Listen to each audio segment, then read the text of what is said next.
Maybe. Megumi?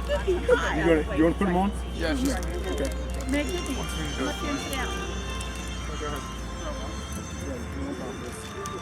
Everybody gathering close.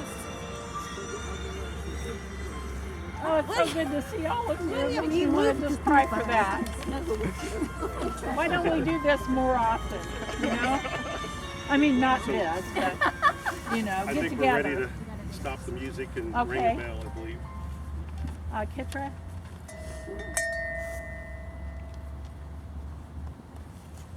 She will forever fly with butterflies.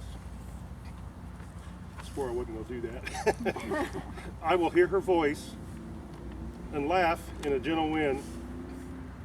Hunkered in the winter, warm and snug, I will recall my mother's warm hug. I want to thank everybody for coming. We're here today to honor a pretty special person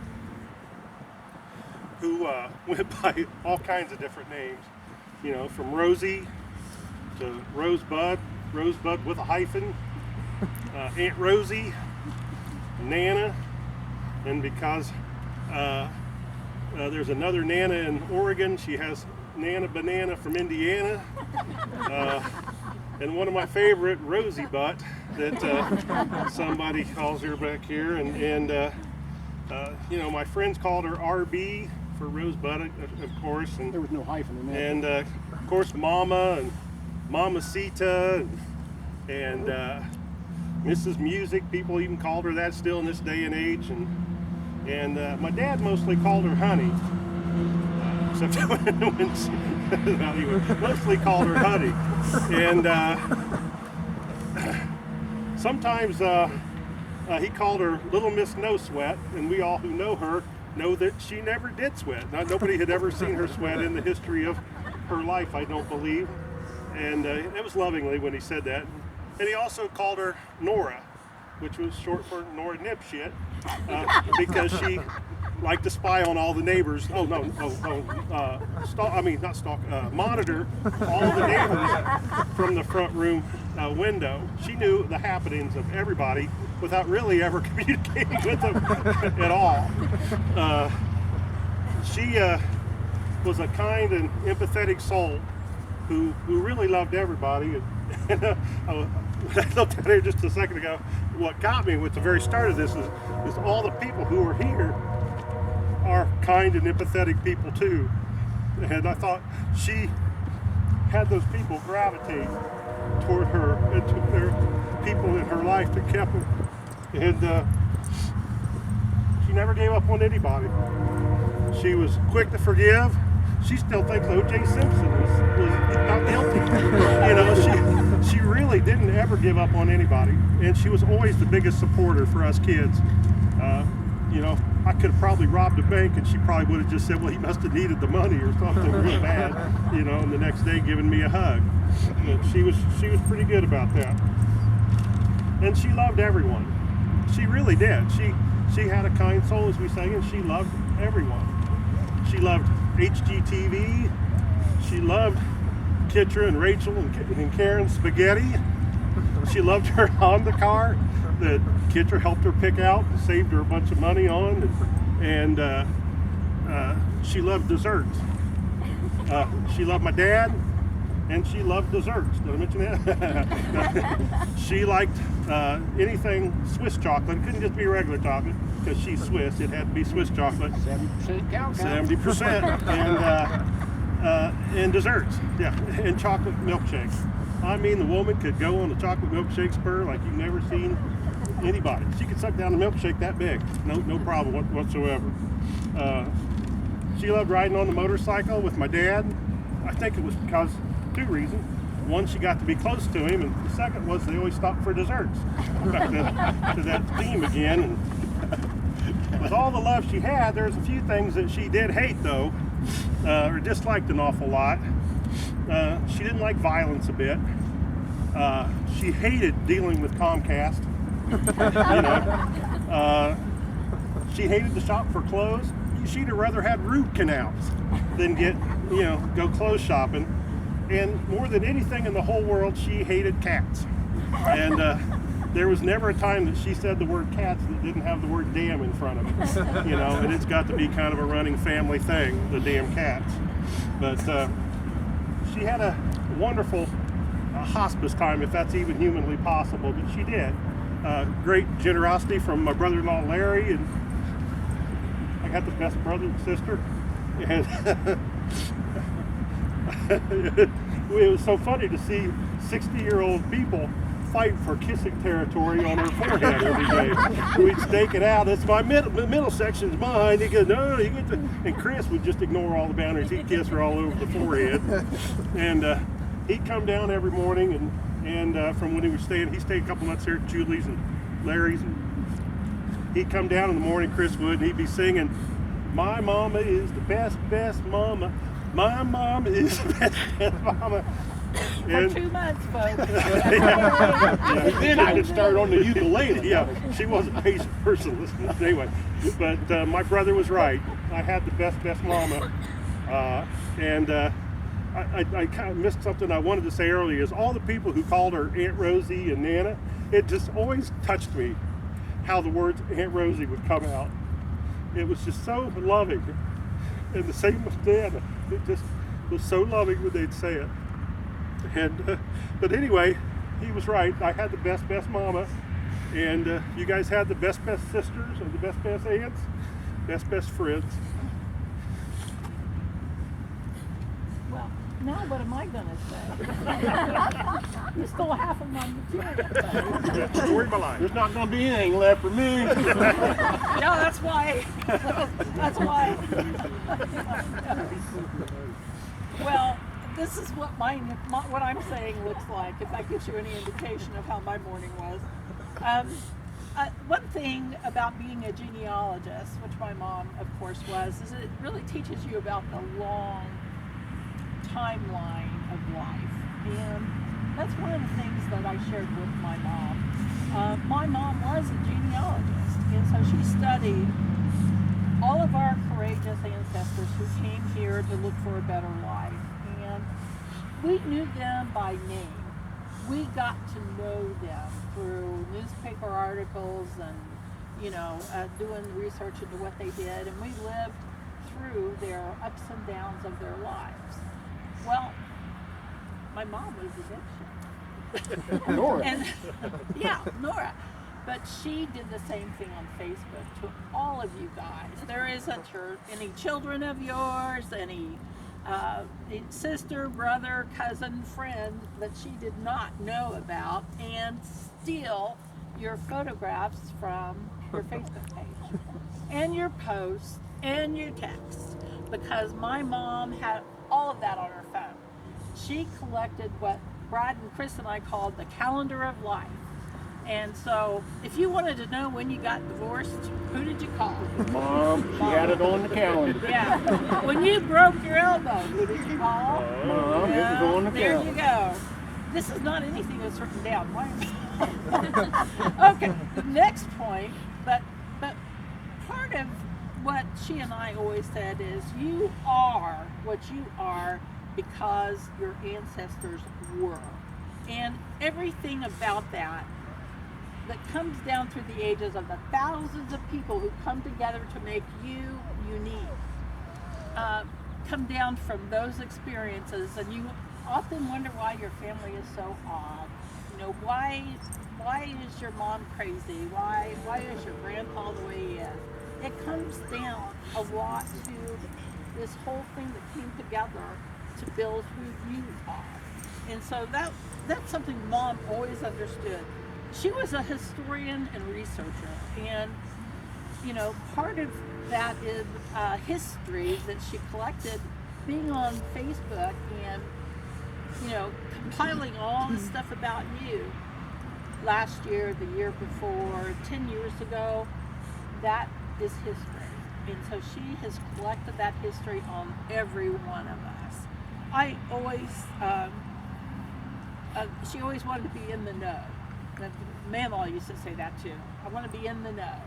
She just wanted to know what was going on in the family. And if you wanted to know what was going on in the family, which I often must say, I don't get on Facebook that much, but I ask Mom. You know, I'd say, so what is Angie doing now? You know, what are her boys doing? Oh, Christine's son is the head of the train thing at Disney, and, you know, all that kind of stuff. But she always knew. She always knew. The last thing I can say is Mom was the matriarch of the family. And not only just a loving mom and aunt and everything, but the oldest of her generation. Mama was the oldest of her generation. I'm the oldest of mine in this family. And Mamie really stressed to us the importance of leading, of keeping the family together, trying to record the history of our family. I knew that when I was 10 years old, and Mamie wagged her finger at me and said, "This is on you." Well, she did the same to my mom. And the thing is, it really taught Mom a lot about just inclusiveness of family. And, you know, we're blended now, and we're divorced and remarried, and, you know, Mom got new grandchildren just a couple months ago. So, and she was just always gracious about it, and always inclusive, always loving. And for that, I will be always thankful to my mom for teaching me that lesson. I better shut up before I cry. Well, I'm the baby of the family. And I think with some of you, that's how I was introduced. This is my baby. And it was, you know, it was okay when I was a baby, but when you're 30 years old and your mom introduces you that way, it's kind of embarrassing in a way. But in the end, I find it endearing that my mom would love me so much. And you know, when you're the youngest of the family, you come into things that exist. And so there was a time for Julie that Brad and I did not exist. There was a time that for Brad that I did not exist. But for me, when I came around, being the last again, as I am today, everything was already there. Brad was there, Julie was there, Mom was there, Dad was there, Uncle Ronnie was there, Aunt Trudy and Uncle Jerry were there. There are things about life that when you come into it, are staples, the things that are the foundations, and they're there already. And it's something like this, that when something that has always been there goes away, it can be pretty sad. But anyway, being the last, Brad and Julie may beg to differ. I was the favorite. Oh, we have to tell the favorite story. So, Tell the favorite story. When Mom had her first seizures and other kind of things like that, and Brad and I rushed her to the hospital, and Julie drove over from Goshen, and we were all in the emergency room, and Mom had another spasm. They took her back to the trauma center and other kind of things like that, and Julie was back with her because of COVID. They would only let one person come in. Then Brad got to go back there, and then I snuck in, and Brad and I were there for a short period of time, and I bent over Mom, and I kissed her on all over the forehead, like Brad said, and I said, "Mom, it's Chris. I'm your favorite, aren't I?" And she went, and I just looked over at Brad and said, We fought over this We for never years. grow up. but the thing never stopped. is we are all her favorites. Well, I have to add one thing to this. Okay. When I'm going through her phone, and she's got just all these pictures and information and text and everything, and I went over to see her favorites on her phone. I thought this will be telling, so I pressed that button, and lo and behold, there's not one person listed. She got to the end of her life without revealing the fact that I was the favorite. So I I don't want even to have to debate that. I want to talk about kind of 5 things that really kind of made Mom, in my opinion. And the first one, if you go over to where she's going to be interned, there's a marker for Dad. And Dad was the love of her life. They met in high school. Mama, the first time he knocked on the door and didn't have a shirt on, he wouldn't allow her to come in, or allow him to come in. He said, "Well, can I at least have a glass of water before I leave?" Or she may have done that. I'm not quite sure. But Dad, I mean, again, Julie talked about the motorcycle trips and you're going out doing different kinds of things. They would go to plays and musicals together and other kind of things like that. They loved each other dearly, and you could see that. It was just amazing to have that kind of a love in your life. Well, based on that love, the other things that came out of it were Julie, Brad, and Chris. And I will tell you that my siblings are some of the best people in the world to help my mother out as much as we have through our life because we love her so much. But we were an impact on her as well. She loved us dearly, and there was never a time, as Brad has said a couple of times to me, that we always felt loved. It didn't matter if we got an F on our report card or broke something or other kind of things like that. We always felt loved. I was at a class reunion once, and a guy introduced it to his wife, and he says, "This is Chris Musick. He was raised in a bohemian family." and in a way, if you remember Mom and Dad when they were together in that 1960s, 70s era, they were a bunch of bohemians. They were doing all kinds of, I don't know if the nude body painting really was there. I don't think that happened. That didn't happen, okay. But anyway, if you look on the other side of Mom's marker over there, there's a marker that says Musick, Julie, Brad, and Chris, forever by your side. And so, again, the reality is Mom didn't want to be buried next to some stranger. Okay? So we bought that plot, Mom bought that plot, and then we put a marker on there so that we'll be together. Princeton. My brother, thank you. You're welcome. Anyway, another thing that really impacted Mom and us as well was Dad's death. And I think that through that trauma, it brought us all together as a nuclear family because we were starting to go out. Brad was in Morocco, Julie was working at Shakey's Pizza and living out of the house, and I was still in high school home with Mom. And so Dad's death was just a trauma for all of us, and it really brought us together and really created that nucleus for what and how we supported Mom over the years. And each other. Well, after Dad died, she went off to London Center, and that changed her in many, many ways.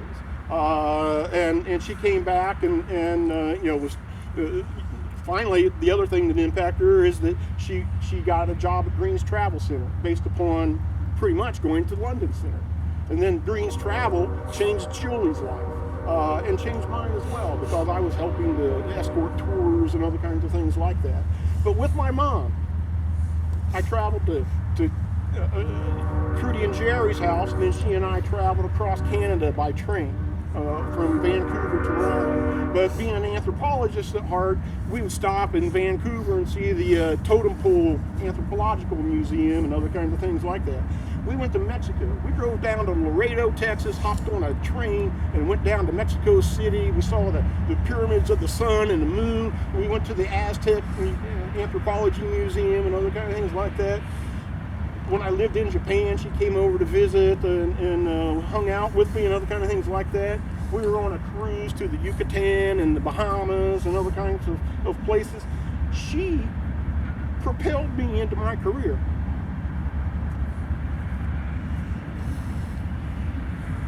The things Mom taught me. Try the green eggs in hand.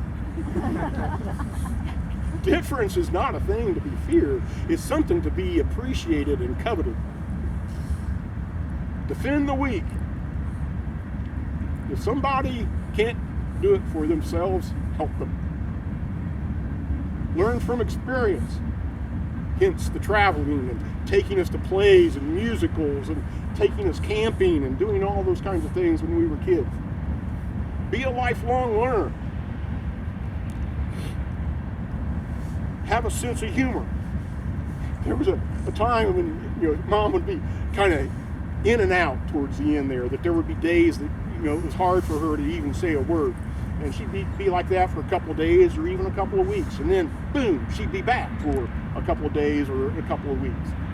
Well, one time she was gone and she came back and she opened up her eyes and we all started gathering around to see what wise words were going to come out. And she says, "What do you got to do to get a cup of coffee around here?" Till the end, she had a sense of humor that was just great. She taught me to be forgiving. And Danny, if your mom were here, she would be forgiving. My mom wanted to forgive her. Okay? You can tell your mom that if you'd like. She taught me how to die with dignity. She had the most grace. Her last wish was that we would continue our lives committing acts of kindness. And so I hope that that message will resound with a lot of you as well. I want to also acknowledge another marker up there by us, and that's Dave Sachs. And he was a good friend of my mom and dad's, and Mary Carr as well. And so, as they're buried there, and for eternity, my mom has her husband on one side, her kids on the other, and good friends in the same area. And so, for eternity, she's surrounded by love, and that is a great thing. I do want to thank everybody for coming, and I especially want to give a call out to Larry McCutcheon. He is my sister's partner, and the graciousness that you extended to my mom to her last days of life, you are a remarkable man. You are, and I hope to be like you. Okay?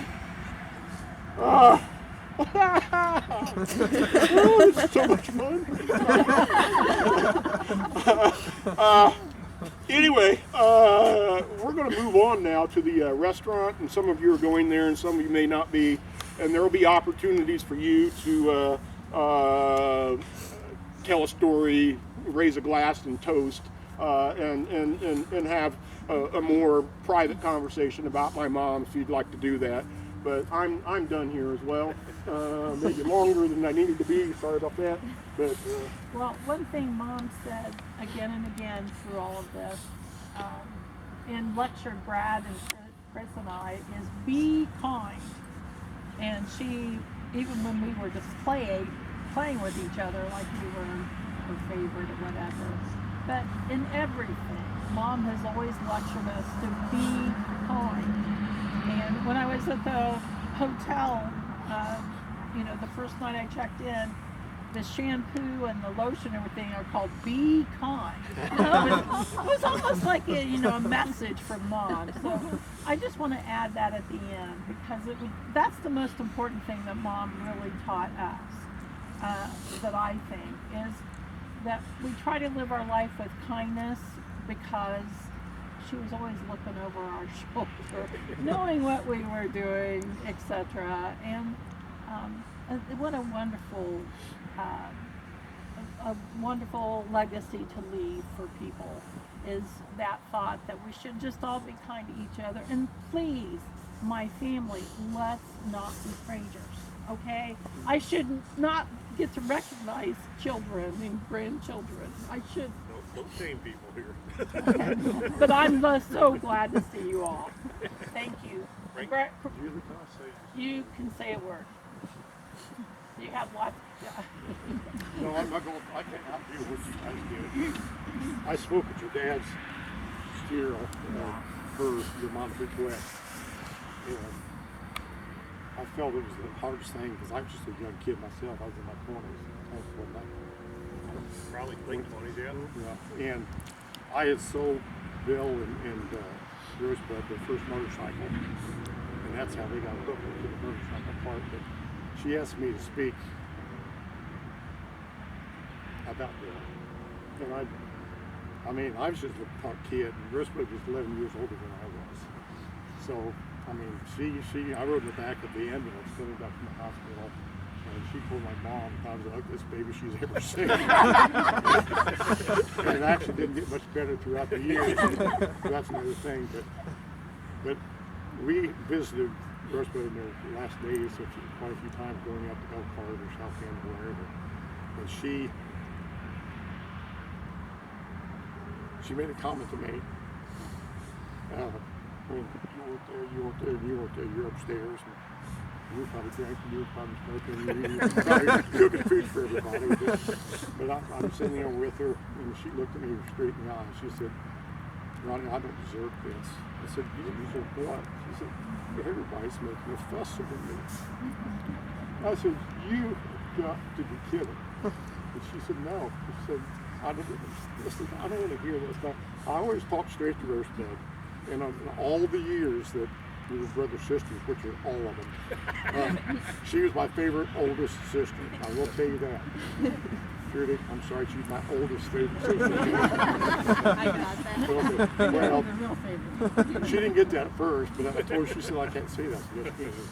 So, and I told her, I said, the love that you have around you with Brad, Chris, and Julie, not in that order, there's Julie, Brad, and Chris. I said, you have the most remarkable family. I said, everybody wants to do these things for you. They're not doing them because they feel they're compelled. I said, you think I wanted to drive 3.5 hours down one night to come up and see you, and then 3.5 hours back, and plus construction? I said, I hate construction. But I said, you're worth it. And I said, I love you to death. And it was a blessing to come up there. Well, a real short story that happened last week ago, Thursday, was my birthday. And It was amazing. it was my birthday. She woke and up that She woke day. up, her nonverbal became verbal all of a sudden. And she whispered to Julie, I want to talk to Helen, my wife. So Julie calls, she said, hey, somebody wants to talk to you. Well, gets on the speaker and goes talking to her as best she could and all that. This went on for 10 minutes. And I finally said, okay, now that's enough. I said, today's my birthday. You have acknowledged your favorite youngest brother that it's my birthday. So Julie and her, and she laughed as best she could, and Julie and her sung the Meyer birthday song as best she could. And I said, I'm going to cut you guys off because that's the most awful song I've ever heard. It was terrible.